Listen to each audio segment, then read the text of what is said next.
با مقصد پیشگیری از کردارهای کارپسیونی، رعایت قانونهای موجوده در سمت پیشگیری از عملهای کارپسیونی که عامل بالا رفتن نفوذ و اعتبار جامعه و دولت و ساحه و ساختار فعالیت انسان می‌گردد، ملاقات نمایندگان اگنتی نظارت دولتی مالیوی و مبارزه با کارپسیا جمهوری تاجیکستان با کارمندان و مسئولان تشکیلات و مؤسسه‌های ناحیه خراسان دایر گردید.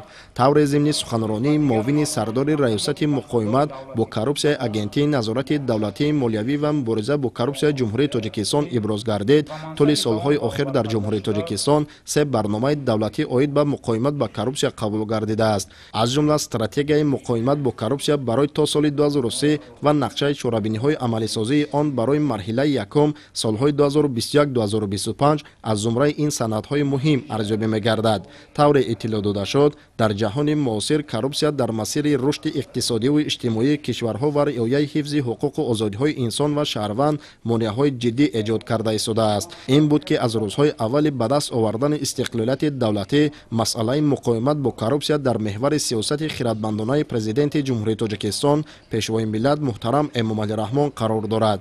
در پرتو سیاست پیشگرفته سرور دولت عاید به مقاومت با کارپسیا چاره‌های مقصدناک عملی و جهت به وجود آوردن فضای ضد کارپسیونی زمینه‌های تشکیلی و حقوقی عملی گشته ایستاده است. ذکر گردید که مقصد و وظیفه عملی سازی استراتژی مقاومت با کارپسیا برای تا سال 2030 این پیش از همه بلند برداشتن معرفت ضد کارپسیونی اهالی و فراهم آوردن فضای طاقت‌ناپذیری به کارپسیا، برطرف نمودن سبب و شرایط به ضد کارپسیا مساعدت کننده و در مجموع پس نمودن شدت کارپسیا در جمهوری تاجیکستان ارزیابی می‌گردد. در واقع تطبیق هدف‌های پیشگرفته در سمت مقاومت و مبارزه با کارپسیا برای انکشاف ارزش‌های دموکراسی، ارزش‌گذاری به حقوق انسان و در عموم بر رشد و پیشرفت جامعه و دولت مساعدت می‌نماید.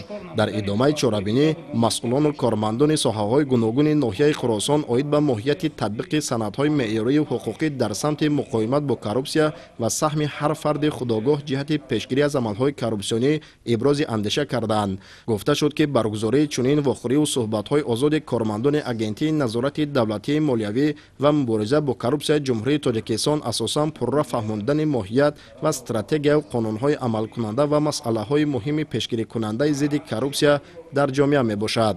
خداداد رجب، عبدالرزاق رحمان، منوچهر کمال برای برنامه اخبار.